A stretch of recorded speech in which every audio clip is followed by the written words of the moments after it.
საღამომშვიდობისა, ეს არის გადაცემა პოზიცია, რომელსაც TV25-ის გუნდთან ერთად მე იაგოლიაძე წარმოგიდგენთ. Წართმეული არჩევანი და ქვეყანა მასშტაბური აქციების მოლოდინში გაერთიანებული ოპოზიცია მხარდამჭერებთან ერთად კენჭისყრის შედეგებს ისევ აპროტესტებს. სცენარი გასული წლის მსგავსია, ქუჩაში გამოსულები თავს შეურაცხყოფლად მიიჩნევენ და ამჯერად ბრძოლის ბოლომდე მიყვანას გეგმავენ. ამ ყველაფრის პარალელურად ქვეყნის მესამე პრეზიდენტი საკანში შიმშილობას განაგრძობს და ციხიდან გზავნილებს გზავნის. გაერთიანებული ოპოზიციის საპარლამენტო შემადგენლობა ბოიკოტის ნიშნად მანდატებზე უარს ამბობს. ქვეყანაში პოლიტიკური ქაოსი და კრიზისია. ოცნება კომპრომისებს არ გეგმავს. ეს მმართველი გუნდის წევრების ყოველ განცხადებაში იგრძნობა. უკან დახევას არც აქციის მონაწილეები აპირებენ. ველოდოთ უნდა თუ არა მოვლენების რევოლუციურ განვითარებას, რა მიიყვანა მოქალაქეები აქამდე, რა მოლოდინებით გამოვიდნენ ქუჩაში ამჯერად ან სად არის გამოსავალი. იმოქმედებს თუ არა პროცესები ქვეყნის იმიჯზე ან რას მივიღებთ, თუ კი ოლიგარქის გუნდი ხალხს ამჯერადაც არ მოусმენს. მსჯელობთ სტუმრებთან ერთად პოზიციის კითხვებს პირველ ბლოკში პარტია ლელო საქართველოსთვის წევრი ვაჟა დარჩია და ერთიანი ნაციონალური მოძრაობის წევრი ლევან ანთაძე უპასუხებენ.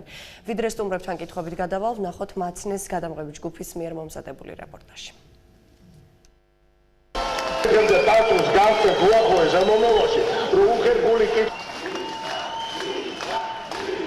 მსგავსი შეძახილები აჭარის მთავრობის სახთან რამდენიმე საათის განმავლობაში ისმოდა. არჩევნების შედეგებით უკმაყოფილო პოლიტიკური ლიდერები და მოქალაქეები ისევ ქუჩაში გამოვიდნენ. ჩვენ არჩევნებში დაუპირისპირდით ვის, რას, ძალიან კარგად ვიცით და ამას თქვენ ყურადღებას არ მივიქცევთ. მაგრამ ეს ბრძოლა კი არ დასრულებულა, ახლა იწყება ეს ბრძოლა გამარჯვებამდე. არც ერთ შემთხვევაში არ იქნება უკან დახევა. და არა იმიტომ, რომ ჩვენ ასე ვსურთ, არა იმიტომ, რომ ჩვენ ვართ ვალდებულები. ჩვენ მოგპარეს დიახაც არჩევანი. მოგპარეს ძალადობით და სხვადასხვა უღირსი მეთოდებით. არ აღიარებული ადგილობრივი თვითმმართველობის არჩევნების საპროტესტო ტალღა ბათუმიდან დაიწყო. ოპოზიციური ლიდერები ამბობენ, რომ ქუჩის პროტესტი პერმანენტულ სახეს მიიღებს და ხმებს ყველგან დაიცავენ. და ასე შემდეგ ჩვენ ხედავთ, რომ მხოლოდ 1%-იანი სხვაობა დაწერა ქართულმა ოცნებამ. მე კი ვერ შეძლო, იმიტომ რომ თითოეული ჩვენთაგანი იყავით შემართები. თითოეული ჩვენთაგანს გვჯერა, რომ ამ ქვეყანას მომავალი აქვს და ამ ქვეყნის მომავალი სწორედ ცვლილებებშია. აჭარის მთავრობის სახთან ასობით მოქალაქე შეიკრიბა. გაერთიანებული ოპოზიციის ლიდერები ირწმუნებიან, რომ ქუჩის პროტესტს მანამდე არ შეწყვეტენ, ვიდრე დასახულ მიზნებს არ მიაღწევენ. სანამ საქართველოს მესამე პრეზიდენტი ზის ციხეში, მე მზად ვარ ყოველდღე ვიყო ამ რეჟიმში და მე მგონი ბევრი საქართველოს მოყვარული ადამიანი იქნება ამ რეჟიმში, რადგან სხვა გზას ეს ხელისუფლება არ გვიტოვებს გარდა პროტესტისა. და ესეც ჩვეულებრივი ამბავია. წაგვართვეს ბათუმის მერობა, წაგვართვა ვინ? ვისი მერია დღეს არჩილ ჩიქოვანი? ვისი მთავრობის თავმჯდომარეა რიჟვაძე, მეჯვარეები ასე ვთქვათ. ვისი მერია? ეს არის მეტადონშიკების მერი, ეს არის მოძველბიჯო ელემენტების მერი, ეს არის იმ ბაღის პედაგოგების და იმ ადამიანების მიერ, რომელიც იქ აყალბებდნენ ამ არჩევნებს. ქუჩის პროტესტის პარალელურად ხელისუფლების ოპონენტები ყველა საარჩევნო დარღვევის გაპროტესტებას ჯერ ოლქებში, შემდგომ კი სასამართლო დარბაზებში აპირებენ. ეს პროცედურა ფაქტობრივად დაწყებულია და ჩვენ აუცილებლად გავასაჩივრებთ ამ არჩევნებს არალეგიტიმურად თვლით ჩვენ და ესეც არის ყოველ შემთხვევაში. სწორედ ბათუმი მე მგონი სიმბოლურია, პერმანენტული აქციები დაიწყო აქედან, ამ ქალაქიდან. ეს ქალაქი ბათუმი და ზოგადად ჩვენი ქვეყანა თავმოყარე ხალხი ცხოვრობს აქ და არ შეეგუება იმას, რომ ბიზნეს ხუშტურებზე იაროს და მონობაში კიდევ დახოს თავისი სიცოცხლე. აჭარის მთავრობის სახთან ეგრეთ წოდებული თავისუფლების კვარტალი გასულ წელსაც მოეწყო. გაიშალა კარვებიც, თუმცა ქუჩაში ასზე მეტი გათენებული ღამის მიუხედავად პროტესტი უშედეგოდ დასრულდა. რა მოლოდინები აქვთ ამჯერად და როგორ აპირებენ აიძულონ ხელისუფლებას დათმობაზე წასვლა? ოპოზიციაში ამბობენ, რომ კონკრეტული გეგმები აქვთ და შედეგს აუცილებლად მიაღწევენ. შედეგი არის ის, რომ საზოგადოებამ დაინახა ბრძოლას ყოველთვის აქვს აზრი და გამომდინარე აქედან ჩვენ ხმების რაოდენობა გავზარდეთ, ანუ ადამიანების რაოდენობა გაიზარდა, ვინც ცვლილებებს უჭერს მხარს. გაერთიანებული ოპოზიცია ბათუმიდან დაწყებული საპროტესტო ტალღის გაგრძელებას ყველა იმ ქალაქში გეგმავს, სადაც არჩევნების მეორე ტური ჩატარდა. ხელისუფლების ოპონენტები ამბობენ, რომ ბრძოლა უკომპრომისო იქნება. ვიწყებთ საუბარს სტუდიის სტუმრებთან. ვაჟა დარჩია და ლევან ანთაძე უპასუხებენ პოზიციის კითხვებს. მოგესალმებით.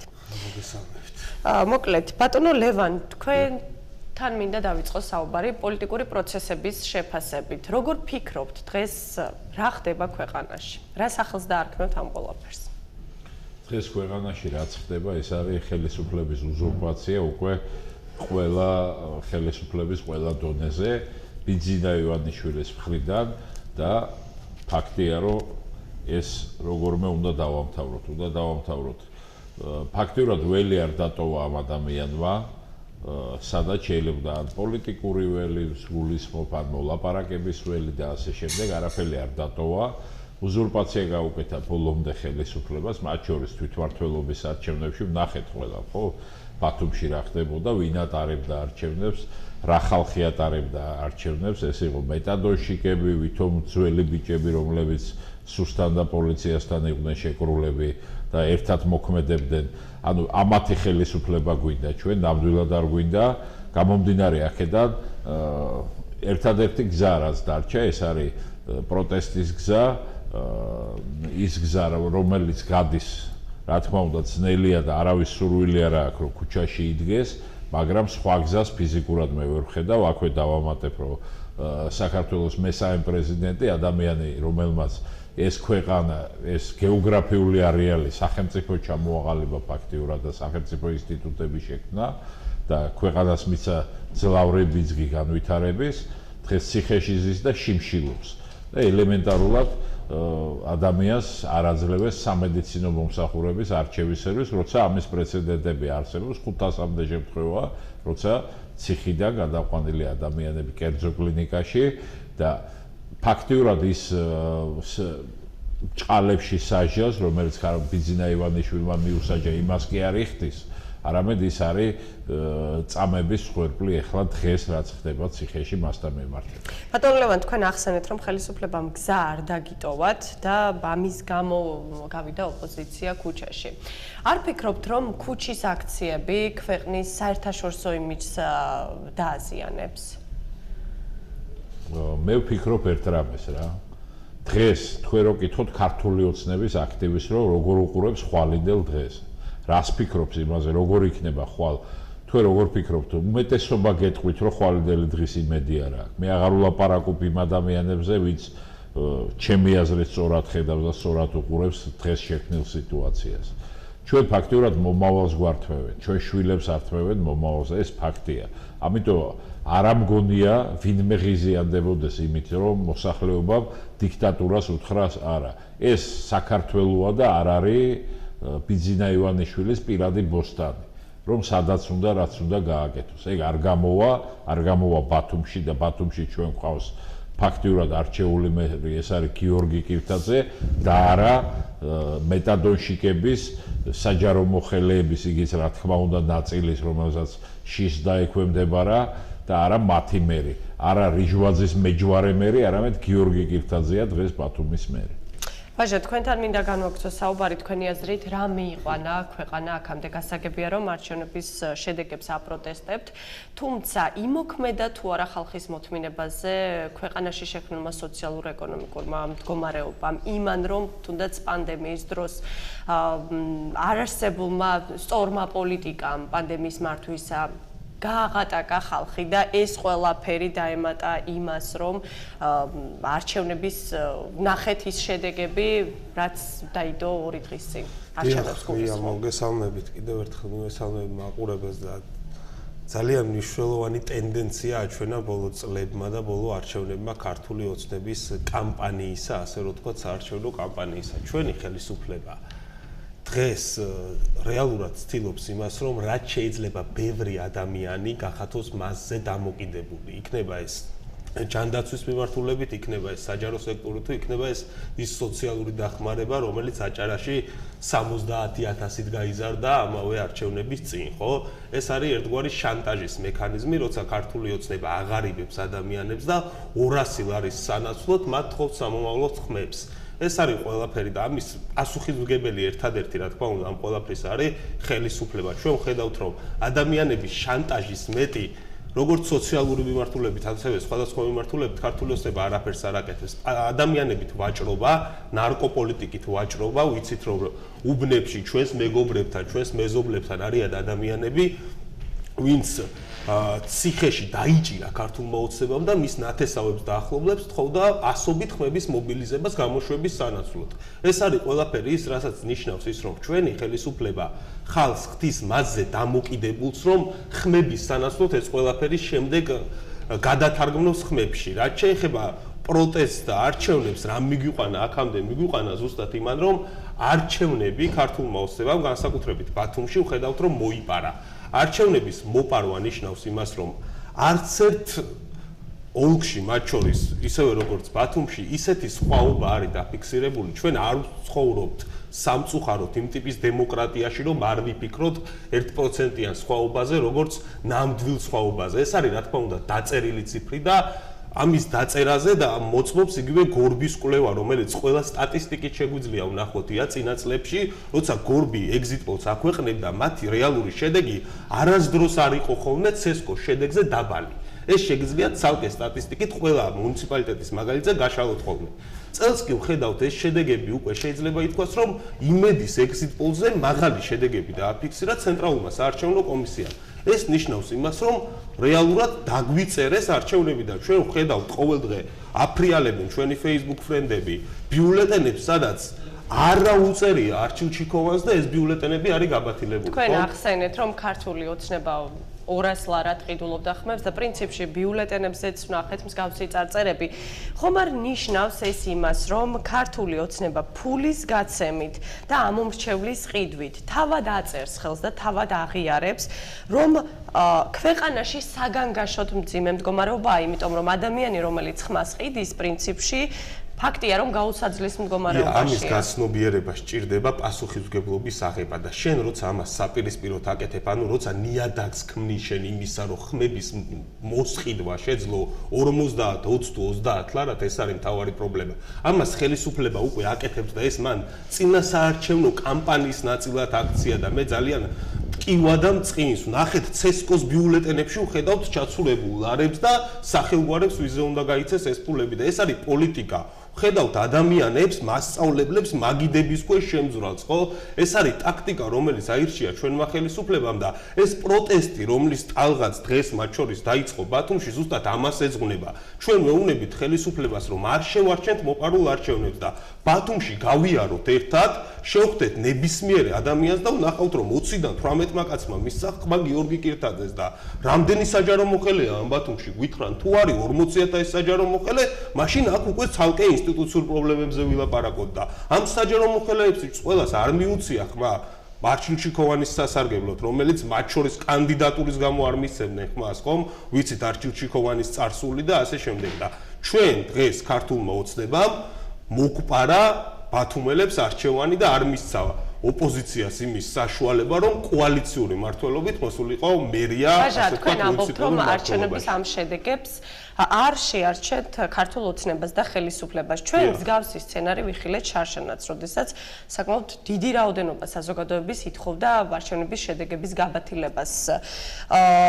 ბათუმში იყო კარვები გაშლილი, თბილისში იყო კარვები გაშლილი, თუმცა მაშინაც შედეგის დადება რთული აღმოჩნდა ოპოზიციისთვის. შედეგის მიღება. რატომ ფიქრობთ, რომ ახლა შესაძლოა სასურველ შედეგს მიაღწიოს ოპოზიცია? აქ მთავარი არის ია ამომრჩევლის დაკვეთა. მთელი ბათუმი ხედავს, რომ ქართულმა ოცნებამ გამოაცალა არჩევანი დღეს ქალაქს. შესაბამისად, ჩვენ ამას ვგრძნობთ ჩვენი ქალაქელების მხრიდან, რომლებსაც ყოველდღე ვხვდებით და ისინი გვეუბნებიან, რომ რანაირად მოხდა ისე, რომ გიორგი კირთაძემ ვერ გაიმარჯვა. დღეს ახლა აქციაზე ვიმყოფებოდით და ქართული ოცნების მხარდამჭერებიც კი მოვიდა ერთ-ერთი ახალგაზრდა ბიჭი, გულანთებული ყვაწვილი, რომელმაც თქვა, რომ ჩვენ დავიღალეთ ამ ყველაფრით და ამ ხმების მოსყიდვით და გიორგი კირთაძესთან გადაიღო ფოტო და თქვა, რომ შენ ხარ გიორგი არჩეული მერი. ამას ქართულ ოცნებაშიც ხვდებიან და ჩვენ ამას ქალაქიდან ხვდებით და ზუსტად ჩვენი ქალაქელების იმედი გვაქვს ამ ბრძოლაში. არასდროს არ ყოფილა ბათუმი შარშანაც გახსოვთ, რომ ბათუმს ჰქონდა მთავარი ცეცხლი ამ მიმართულებით, გახსნილი ხელისუფლების მიმართულებით და იმეც ვიტოვებ, რომ ჩვენი ქალაქი არ მიიღებს იმ შეურაცხყოფას, რომელიც მან მიაყენა მას მიაყენა თორნიკე რიჟვაძემ და დაუსვა იდეაში ბაბლის წარმომადგენელი. ხო, 5 ადამიანი არის დღეს აჭარაში, რომელიც რეალურად ყველანაირ შტოს ფლობს ქალაქში. არჩილ ჩიქოვანი, რესან კონცელიძე, იქ ზედამხედველობის სამსახურში კონცელიძის ძმიშვილი, აქ მის რიჟვაძის მეჯვარი და ეს არის ყველაფერი გაუსრულებელი წრე. თავარი საკითხი არის ეს, რომ ჩვენ იმედი გვაქვს ქალაქის, ბათუმის, რომელიც არ მოითმენს ჩაფურთხება სულში შეიძლება ითქვას. მადლობა. ახლა ჩვენს ეთერს მაცნე სტუდიიდან უერთდება პარტია ლელო საქართველოსთვის გენერალური მდივანი ბადრი ჯაფარიძე. მადლობა ბატონო ბადრი, რომ იღებთ გადაცემაში მონაწილეობას. მოკლედ ბატონო ბადრი, თქვენი პარტიის ლიდერმა მამუკა ხაზარაძემ უარი თქვა საპარლამენტო მანდატზე. იგივე პოზიცია აქვს ერთიან ნაციონალურ მოძრაობას, რამოდენიმე წევრმა უკვე დატოვა პარლამენტი. ჩვენ ვიცით, რომ თუ კი 37 დეპუტატს იგივე პოზიცია ექნება, პარლამენტის საკონსტიტუციო ცვლილებებს ვეღარ მიიღებს, რაც ეწინააღმდეგება 19 აპრილის შეთანხმებას. ქართული ოცნება ამბობს, რომ მათ ამის ვალდებულება არ აქვს პრინციპში. რას ნიშნავს ეს? სად არის გამოსავალი და ხომ არ გამოიწვევს ეს ქაოსს, უფრო დიდ ქაოსს ქვეყანაში? საამშრომლოებს კიდევ ერთხელ მადლობა კითხვისათვის. მე მინდა გითხრათ, რომ ქართული ოცნება არის გამორჩეული თავის უპასუხისმგებლობით და მე ვიტყოდი ტყუილების მასშტაბებით, იმიტომ რომ ეხლა რაც მათ კიდევ ერთხელ გააკეთეს, ხომ დავიწყოთ იმით, რომ ბოლო 3 თვეში დაამყარეს ანტირეკორდი და 3-ჯერ მოატყვიეს ევროკავშირი და შეერთებული შტატები, ამავდროულად 3-ჯერ დაარღვიეს ის ვალდებულები, რომელიც აღებული ჰქონდა ჩვენი პარტნიორების მიმართ, ქართული ხალხის მიმართ. ეხლა კიდევ ახალი განცხადება მოვისმინეთ, რომ თურმე მათ არანაირი ვალდებულება არ აქვთ საკონსტიტუციო ცვლილებების მიღებასთან დაკავშირებით. ეს არის სწორედ მათი ხელწერა, რომ ისინი აგზნობენ არანაირ ვალდებულებას არც საკუთარი ხალხის მიმართ, არც პარტნიორების მიმართ, არც ოპოზიციის მიმართ, ისინი გზნობენ ვალდებულებას მხოლოდ ერთადერთი ადამიანის მიმართ, ეს არის მათი დამფუძნებელი ბიზნეს ივანიშვილი. ეს არის ძალა, რომელსაც აბსოლუტურად არ აღელვებს ჩვენი თანამოქალაქეების კეთილდღეობა, იმიტომ რომ დღეს ჩვენ ნახეთ ევროკავშირის დელეგაციის ხელმძღვანელის განცხადება კარჰალცენის, რომელსაც თქვა, რომ სანამ არ შესრულდება ის ვალდებულება, რომელიც არის რეფორმებთან დაკავშირებული, ჩვენ ვერ მივიღებთ როგორც ქვეყანა ევროკავშირის დახმარებას, მაგრამ ეს არ აღელვებს ქართულ ოცნებას. კიდევ ერთხელ შეირცხვინა თავი და თქვა, რომ ჩვენ არ გვაქვს არანაირი ვალდებულება საკონსტიტუციო ცვლილებებთან დაკავშირებით, ეს არის ჩვენი კეთილინება. არავის არ ჭირდება მათი, ასე ვთქვათ, გადმოგდებული რაღაც წყალობა. ეს არის ის ვალდებულება, რომელიც აღებული აქვს და კეთილინებოდა უნდა შეასრულოს ეს ვალდებულება, უფრო მეტსაც გეტყვით. ერთი დამატებითი სამარცხვინო ტყუილი გვითხრეს, როდესაც პირველი მოსმენით ვიღებდით საკონსტიტუციო ცვლილებებს, რომ იცით რა, ჩვენ სრულად პროპორციულ არჩევნებთან დაკავშირებით მხარს დაუჭერთ ცვლილებებს და დაბალ ბარიერს, რაც არის ოპოზიციურ პარტიების გარკვეული ნაწილის პრინციპული მოთხოვნა, ოღონდ მხარს დაუჭერთ გენერალური პროკურორის დამტკიცებისთვის საჭირო 90 მანდატის აუცილებლობას და ამას დაკავშირებულ საკონსტიტუციო ცვლილებებს. თუმცა მხარს დაუჭერთ სრულად პროპორციული სისტემით ყველა შემდგომი არჩევნების ჩატარების საკონსტიტუციო ცვლილებებს. ჩვენ კიდევ ერთხელ დავიჯერეთ იმისაც, რომ გადაგვერჩინა, ასე ვთქვათ, საკონსტიტუციო ცვლილებები, რაც არის დაკავშირებული სრულად პროპორციული სისტემით ყველა შემდგომი არჩევნების ჩატარებასთან, კიდევ ერთხელ დავიჯერეთ, მოვთხოვდით, დავუჯერეთ ქართული ოცნების ლიდერებს და თქვით, რომ კარგით, რახან ესე არჩევანის წინაშე გვაყენებთ, რაც თავისთავად უსინდისობა იყო, იმიტომ რომ ეს მოთხოვნები, რომელიც შეეხება გენერალური პროკურორის დანიშნვის საოცრებელ 90 ხმას, ეს იყო შარლ-მიშელის დოკუმენტით გათვალისწინებული მოთხოვნა. მაგრამ კიდევ ერთხელ დავუჯერეთ და ვენდეთ, რაც შემეაზრეთ, ალბათ უკვე საბოლოო გადახაზა ქართულ ოცნებამ, რომ მისი ნდობა, მისი სიტყვის ნდობა, მისი ხელმოწერის ნდობაც არ შეიძლება. და ჩვენ მაინც გამოვცადეთ ეს შანსი და უთხარით, კი ბატონო, მოდით ცალკე უყაროთ კენჭი საკონსტიტუციო ცვლილებებს, რომელიც არის დაკავშირებული სრულად პროპორციული სისტემით არჩევნების ჩატარებასთან. ხარი დაუჭერეთ პირველი მოსმენით, მოაცილეს სამცირებებს გენერალ პროკურორის დანიშნვის აუცილებელი 90 ხმის მოთხოვნა, 90 მანდატის მოთხოვნა და ეხლა მეუბნებიან უკვე რომ ამ ცვლილებებზე საუბრობ, იცით რა, ჩვენ არ ვალდებულება არ აქვს. ეს არის ჩვენი კეთილინება. მე ესეთი урცხვი დამოკიდებულება სიმართლე გითხრათ.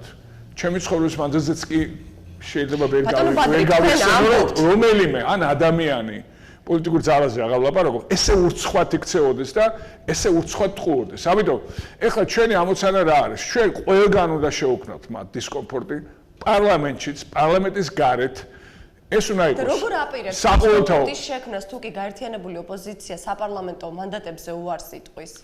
ესეთი ცნება გაერთიანებული ოპოზიცია უნდა გითხრათ რომ ამ წუთისთვის არ არსებობს კოალიციური ერთობა, სადაც ვართ ჩვენ ერთიანი ნაციონალური მოძრაობა არის დროა, არის გირჩი.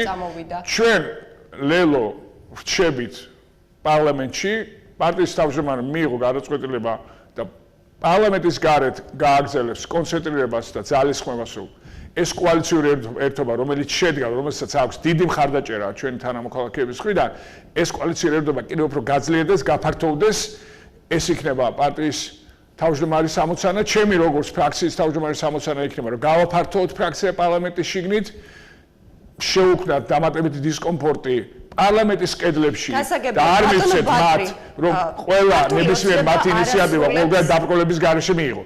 ბატონო ბადრი, ქართული ოცნება არ ასრულებს ვალდებულებებს და თქვენც ხაზი გაუსვით ამას. ყველა მოვლენების განვითარების ყველა ვარიანტი რომ განვიხილოთ, თქვათ ამ შემთხვევაშიც ოცნებამ უარი თქვა დათმობაზე, არც სააკაშვილი გაათავისუფლა და არც რიგგარეშე არჩევნები დანიშნა. რა ხდება შემდგომ? ჩვენ დღეს განვაცხადეთ, რომ იქნება წინააღმდეგობის დემოკრატიული ფრონტი, რომელიც გულისხმობს იმას, რომ არ გაჩერდება ჩვენი ძალისხმევა, არ შეჩერდება მანამ სანამ ქართულ ხალხს არ დაუბრუნდებათ მათი კუთვნილი გამარჯვება ყველა იმ ქალაქში, სადაც მათ ეს მოიპოვეს. და რა თქმა უნდა, ჩვენ ახლა ბათუმში ვიმყოფებით და ეს არის პირველ რიგში, რა თქმა უნდა, ბათუმი, სადაც პირიდან ამოასალეს ბათუმელებს ის გამარჯვება, რომელიც მათ დამსახურებულად მოიპოვეს რაზე? მოიპოვეს ერთპარტიულ ჰეგემონიაზე, მე მინდა ხაზი გაუსვა. ეს იყო გამარჯვება ერთპარტიულ დამყაყებულ მართლობაზე და ეს უნდათ რომ წაართვან ბათუმელებს და ქართულ ხალხს. ეს გაგრძელდება წინააღმდეგობა, ეს არ გაჩერდება. ეს შეუძლებელია რომ ჩვენ ამას შევეგუოთ, მანამ სანამ არ მივახცევთ იმას, რაზეც დგას სახელმწიფო. ეს არის თითოეული ჩვენი თანამოქალაქის ხმის პატივისცემა, მისი დაცვა და შესაბამისად არ დაშვება მათ ქართული ხალხის ნების მოპარვის. ასე რომ, რაც შეეხება საკონსტიტუციო ცვლილებებს, რაოდენობა მანდატების საკმარისია პარლამენტში, ჩვენ ვხედავთ სამწუხაროდ, რომ ქართული ოცნება კიდევ ერთხელ ურცხვად გვატყუებს, მაგრამ ჩვენ ვხედავთ ასევე, რომ საერთაშორისო თანამეგობრობა სულ უფრო და უფრო აქტიური ხდება და აფასებს პირდაპირ ქართულ ოცნებას როგორც ანტიდემოკრატიულ ძალას, ამიტომ ეს უნდა გვესმოდოს, ეს ბრძოლა არ არის ერთი და ორდღიანი. ჩვენ ვსაუბრობთ ძალიან მნიშვნელოვან გარდატეხაზე ჩვენი ქვეყნისთვის, რომ შევაჩეროთ ჩვენი ქვეყნის ვარდნა და შევაჩეროთ ის, რასაც ქვია დაშორება ევროატლანტიკური პერსპექტივისგან. გასაგებია ბატონ ბადრი, ვთქვათ ოპოზიციამ მიაღწია სასურველ შედეგს. ძიმე მემკვიდრეობა რჩება. გაუფასურებული ლარი, გაზრდილი კომუნალური გადასახადები, გაძვირებული პროდუქტი, გაღატაკებული ხალხი. კრიზისიდან გამოსვლის გეგმაც უნდა გქონდეს ოპოზიციას. რა თქმა უნდა. ჩვენ გვაქვს ძალიან მკაფიო გეგმა კრიზისიდან გამოსვლის, იმიტომ იყო სწორედ რომ ჩვენ ეს ერთობა შევქმნით სწორედ იმისათვის, რომ ვაჩვენოთ მრავალპარტიული მართვის უპირატესობა ერთპარტიული დამყაყებული ავტოკრატიაში გადაზრდილ ხელისუფლებასთან შედარებით. ამიტომ შევქმნით კოალიციური ერთობა და ამიტომ მისცა ქართულმა ხალხმა კოალიციური ერთობას და მხარი დაუჭირა და ხმა მისცა მას. იმიტომაც მოხდა, რომ ბათუმში ყველანაირი ფულის, შავი ფულის დისტრიბუციის, კრიმინალების აქტიური ჩარევის, ადმინისტრაციული რესურსის უსაზღვრო გამოყენების მიუხედავად, მათ ვერ გაიფორმეს გამარჯვება ისე, რომ კვალიად დარჩენილიყო გაყალბების. ახლა წარმოიდგინეთ, რომ ესეთ პრეცედენტს მე ვერ ვიხსენებ თანამედროვე საქართველოს არჩევნების ისტორიაში, რომ ბათილი ბიულეტენები სჭარბობდეს განსხვავებას კანდიდატებს შორის. ამიტომ ჩვენი მოთხოვნა ბათუმში და ბათუმელების მოთხოვნა არის სრული გადათვლა ოლქის, ყველა ხმის გადათვლა, სამაგიდოსიების შემოწმება, ეს არის უპირობო მოთხოვნა, რომელიც უნდა დაკმაყოფილდეს. და ჩვენ ნახავთ თუ რასთან მქონდა საქმე და აღდგება აუცილებლად სამართლიანობა და სამართლიანობა არის ის, რომ აქ გაიმარჯვა ოპოზიციურმა კანდიდატმა გიორგი კირთაძე. ჩვენ გვაქვს კაფიო გეგმა, რა უნდა გავაკეთოთ მეორე დღიდანვე. რაც თავარი ამ გეგმას დაკავშირებით ჩვენ შეჯერებულები ვართ კოალიციურ ერთობაში, ასე რომ ჩვენი ამოცანა ვინმეს დამარცხება კი არ არის. ჩვენი ამოცანაა ის, რომ ის რაც მოიპოვა ქართულმა ხალხმა, ეს აღდგეს, ანუ გამარჯვება, იგივე ბათუმში ოპოზიციური გამარჯვება, ქუთაისში, ზუგდიდში და სხვა ქალაქებში და ჩვენ მოგვეცეს საშუალება ვაჩვენოთ მრავალპარტიული მართვის უპირატესობა ერთპარტიულ მართვასთან მიმართებაში, უპირატესობა, რომელიც აუცილებლად იქნება ასახული ჩვენი თანამოქალაქეების ყოფის გაუმჯობესებაზე. იმიტომ ეს მართვა მრავალპარტიული იქნება განსხვავებით ქართული ოცნების მართვისგან, ეს მართვა იქნება ურთიერთ კონტროლზე, გადაწყვეტილებების გამჭვირვალედ მიღების მექანიზმზე აგებული და აუცილებლად ძალიან სწრაფად დაინახავენ ჩვენი თანამოქალაქეები, ეს არის სწორი მოდელი მართვის. მადლობა. მადლობა თქვენ. საინტერესო პოზიციისთვის მე ბატონ ლევანთან უნდა გადავიდე კითხვით, ბატონმა ბადრემ ახსენა, რომ გაქვთ გაერთიანებულ ოპოზიციას აქვს შეჯერებული გეგმა გამარჯვებიდან მეორე დღეს რის გაკეთებას დაიწყებენ. უფრო კონკრეტულად რო ვისაუბროთ ამაზე, რა სჭირდება აჭარას მაგალითად, თქვენ კარგად იცით. ავიც პირველ რიგში დავიწყებ იქიდან, რომ ჩვენ გვქონდა გეგმა თვითმმართველობაში მისრულით რას ვაკეთებდით ქალაქისთვის და როგორ ვაკეთებდით ქალაქისთვის. პირველ რიგში ეს იყო ის, რომ მოდიოდა კოალიციური მმართველობა და არ გვექნებოდა ისეთი გადაწყვეტილებები, როგორც არის მაგალითად ბულვარში 16 სართულიანი სახლების შენებლობა, არ გვექნებოდა რივიერას შენებლობის გადაწყვეტილება ისე, რომ კონსენსუსი არ შემდგარიყო ამ საკითხზე. არ გვექნებოდა პირდაპირ ვიძახი, არ იქნებოდა ის ჩამონგრეული კორპუსი და 9 დაღუპული ადამიანი, მათ შორის ბავშვები, როდესაც ჩვენ მოვიდოდით, რატომ? იმიტომ რომ ფაქტიურად ქალაქში არის ვაკხანალია. ამას სხვა სახელი არ ქვია, რაც ხდება მშენებლობაში და რაც ხდება ამ ქალაქში. არსებობს სამსახურები, ზედამხედველობის სამსახური, იგივე სერვის ცენტრები, რაიონული, მიკრორაიონული, ასე ვთქვათ, რომელთაც ევალებოდათ ამის კონტროლი. ეს არ გვექნებოდა პირველ რიგში.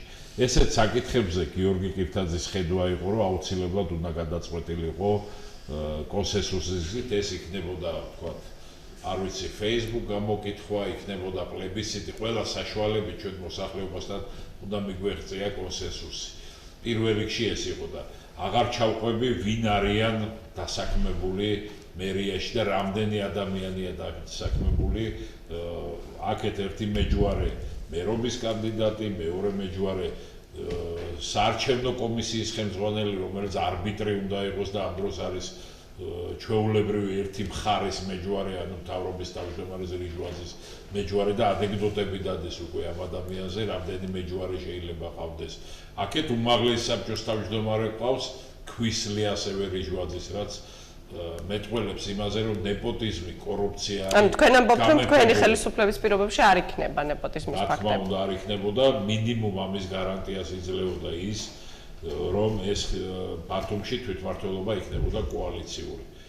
თქვენ იცით, რომ იმ შემთხვევაში თუ მე ხდებოდა გიორგი კირთაძე, აუცილებლად სხვა პარტიიდან იქნებოდა საკრებულოს თავმჯდომარე, ასევე ვიცემერები დასახელებული იყო და ეს სხვადასხვა პარტიის თუ მოძრაობის წარმომადგენლები იყვნენ და ფიზიკურად შეუძლებელი იყო ასეთი გადაწყვეტილებების მიღება და არ იქნებოდა მინიმუმ SMS-ით გაგზავნილი სხდომაზე გატანა არ გატანის საკითხი, გახსოვთ ხო ყველაფერი ეს. საბოლოო ჯამში ვთქვათ, საბოლოო ჯამში ძალიან ბევრი თუ უბრალოდ ამის ეთერი არ გვეყოფა ეხლა რომ ვილაპარაკოთ ამაზე, მაგრამ საბოლოო ჯამში ძალიან ბევრი თანხები იქნება. ბატონო ლევან, უნდა გკითხოთ სააკაშვილის ფაქტორზე, შაშანდელი და წლევანდელი პროცესები და სცენარი აქციების ძალიან ახლოს არის ერთმანეთთან, მაგრამ წელს გვაქვს სააკაშვილის ფაქტორი ამ შემთხვევაში. რა დადებით ან უარყოფით გავლენას მოახდენს ამ პროცესებზე ბრძოლის ბოლომდე მიყვანის ამბავში მიხეილ სააკაშვილის ფაქტორი? პირველ რიგში მიხეილ სააკაშვილმა გადაწყვიტა და ჩამოვიდა ქვეყანაში, რაც ძალიან მნიშვნელოვანია და ბევრი ლეგენდა თუ ისტორია მის ირგვლივ რაც იყო ეს დაიმსხვრა და ჩამოვიდა ისე რომ ამას ქართულმა სახელმწიფომ დღევანდელმა ქართულმა ოცნებამ იცოდა რომ ეს ადამიანი ჩამოდიოდა, ხო? მაინც შემოეპარათ, ანუ ფაქტურად დაანახა მათი სისუსტე, პირველი რაც იყო. შემდეგ ზუსტად ბათუმში გადაღებულ კადრებს წაყვენ და აქედან მიაგნეს კარგახანი 4 დღეია რა ამ ქვეყანაში სანამ არ გამოაქვეყნა ეს კადრები და მე მიდგომა რაც აქვს, რა თქმა უნდა, მე რა ვიცი, ნელა წარმომიდგენი ადამიანი იყოს ციხეში, შიმშილობდეს და შენ შეგეძლოს და ამ ადამიანზე რაღაც სქილიკობდეს, წარმოუდგენელია. ეს არის ყველანაირ ჰუმანიტარულ ზღვარს გადის და რა ვიცი, შეიძლება ჩემი პროფესიიდან არის ასე, მაგრამ ფაქტია რომ ეს ასე არის. რა თქმა უნდა, მიხეილ სააკაშვილი ქართულ პოლიტიკაში ყოველთვის იყო ფაქტორი და რა თქმა უნდა, ეხლაც იქნება მნიშვნელოვანი ფაქტორი, ეს ორი აზრი არ არის ამაში. რაც შეეხება აქციებთან მიმართებაში, რა თქმა უნდა, არ შეიძლება არ მოწონდეს და როგორც ვიცი, არც მოწონს მიხეილ სააკაშვილი, ჩემს მეგობარს, მაგრამ ეს არ ნიშნავს იმას, რომ ადამიანის გაწირვა შეიძლებაოდეს ან იმ პირობებში ყოფნა, როგორიც არის და სამედიცინო მომსახურებაზე ეუბნებიან, თავი რომ დავანებოთ, რომ საქართველოს მესამე პრეზიდენტია, ის არის პატიმარი დღეს და შიმშილობს, ხო, როცა ყველა პრეცედენტი ქონდა ამის და რა თქმა უნდა, ეს გავლენას იქონიებს ამ პროცესებზე, სხვანაირად ვერ წარმომიდგენია. ბატონო ლევან, თქვენ ახსენეთ, ჩემი პროფესია არისო და სწორედ თქვენ სფეროსთან ახლოს კითხვა უნდა დაგისვათ. პრინციპში ბოლო ერთი თვის განმავლობაში ძალიან ბევრი აქცია ვიხილეთ, ხალხმრავალი, მძიმე ეპიდემიოლოგიური მდგომარეობის დროს, ვინ უნდა აიღოს ამ შემთხვევაში COVID რისკებზე პასუხისმგებლობა? მოდი რა, პირდაპირ ვიტყვი რა. ეს ადამიანს კლავს როგორც COVID ინფექცია, ასევე ის გაუსაძლესი სიტუაცია, რაც ქვეყანაში არის შექმნილი. ეს პირდაპირ სიცოცხლეებზე აისახება და მაინც მთავარი ფაქტორი, მე მგონია, მთავარი ფაქტორი COVID ინფექციის გავრცელებისა ეს არის ვაქცინაცია, რომელიც ფაქტიურად ჩავარდნილია. ამ ხელისუფლების უნიათობი და ყოველ დღე გარდაცვალების ყველა შემთხვევა მათ კისერზეა. პირადად პრემიერის კისერზეა და პირადად ჯანდაცვის მინისტრის კისერზეა, რადგან მათ ვერ შეძლეს მარტის თვიდან დღემდე გაყოლოდნენ იმ გეგმას და შეესრულებინათ. ჩვენ ბათუმში გვაქვს განსხვავებული სურათი, რადგან აქ ბევრი ცენტრი იყო გახსნილი, ასევე აჭარის ჯანდაცვის სამინისტრო ნინო ნიჟარაძის ხელმძღვანელობით ჩართული იყო ამ პროცესებში და შედეგიც გაცილებით უკეთესი გვაქვს ვიდრე სხვა რეგიონებში. ფაქტია ეს, რომ ვაქცინაცია არის ერთადერთი გამოსავალი და საუბარი იმაზე, რომ აქციებზე და ჩვენ არ ვატარებთ 2010-ზე მეტი არ გვაქვს, როცა მინიმუმ 25,000 აცრა უნდა გქონდეს. გასაგებია. დღეში რომ ჩვენ გავიდეთ სამიზნე მაჩვენებელს, რაც დღევანდელი ციფრი თუნდაც 5,500 შემთხვევა იყო, ფაქტურად კატასტროფა. მთელი პანდემიის განმავლობაში ეს არის სიდიდით მესამე, რაოდენობრივად მესამე ციფრი.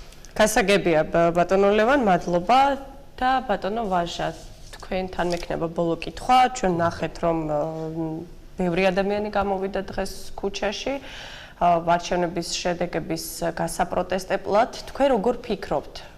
მართლ გუნდს ხელისუფლებას რომ დაეშვა მაგალითად რამოდენიმე მერი გაერთიანებული ოპოზიციიდან ამ შედეგს მივიღებდით? და რამდენად სწორი იყო სტრატეგია რომ ყველა მუნიციპალიტეტში ანუ დაეშვა არის აქ მართლა მთავარი გადამწყვეტი კითხვა. ამ მტკიცებს გაერთიანებული ოპოზიცია რომ არჩევნები გაყავდა. ანუ რომ გასულიყო რეალური შედეგებით და მოეგო მაგალითად გაერთიანებული ოპოზიციის რამდენიმე კანდიდატს. რამდენიმე მათგანი რომ გასულიყო მერად. ამ შედეგს მივიღებდით? ია, აქ არის ძალიან მნიშვნელოვანი პროცესი რა. ჩვენ უნდა შევხედოთ პროცესს.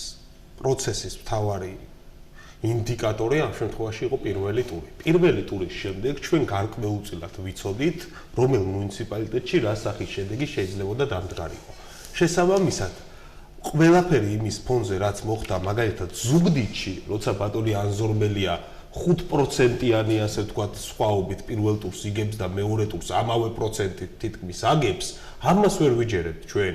თორე ზუგდიდში რომ ბატონ ანზორმელიას მოეგო ბათუმში რო გიორგი კირთაძეს მოეგო, თბილისში მაგალითად მიუხედავად ჩემი ძალიან დიდი სურვილისა, ვიცოდით რომ ეს ზღვარი ძალიან მკაფიო არ იყო და ვიცოდით რომ იქ თითოეულ ხმაზე იყო დამოკიდებული ის რომ ნიკო ამელია გაიმარჯვებდა თუ ახა კალაძე, თუმცა ზუგდიდში, ქუთაისში, ბათუმში მთელი ქალაქი ლაპარაკობდა იმაზე რომ უნდა გამხდარიყვნენ ოპოზიციური მერები აქ და ჩვენ ნახეთ რომ ეს ყველაფერი გადააკეთა ქართულმა ოცნებამ ისე როგორც მას დასჭირდა და ყველაზე კიდე ერთი მაგარი დასტური ამისი არის ის რომ ზუგდიდში ვნახეთ მაჟორიტარული ოლქი გამოაცადეს ხო ნაცმოძრაობას ანუ გადაწერეს თუ იქ გაგვეპარა ეხლა ქართულ ოცნებას გაეპარა თურმე თავისი გაბათილებილი ბიულეტენები კომისიების დროს უბნებზე ხო ეს ხო წარმოუდგენელი ამბავია და თუ ესეთი რაღაცეები გვეპარება და თუ ამასაც ვერ ვახერხებთ რომ უბნებზე გაბათილებული ბიულეტენები არ უნდა გაეპაროთ მაშინ რაღაცზე საერთოდ რაღაცზე ვსაუბრობთ თავარი დამოკიდებულება და თავარი ეჭვი ჩვენ გვიჩნდება სწორედ ამის გამო რომ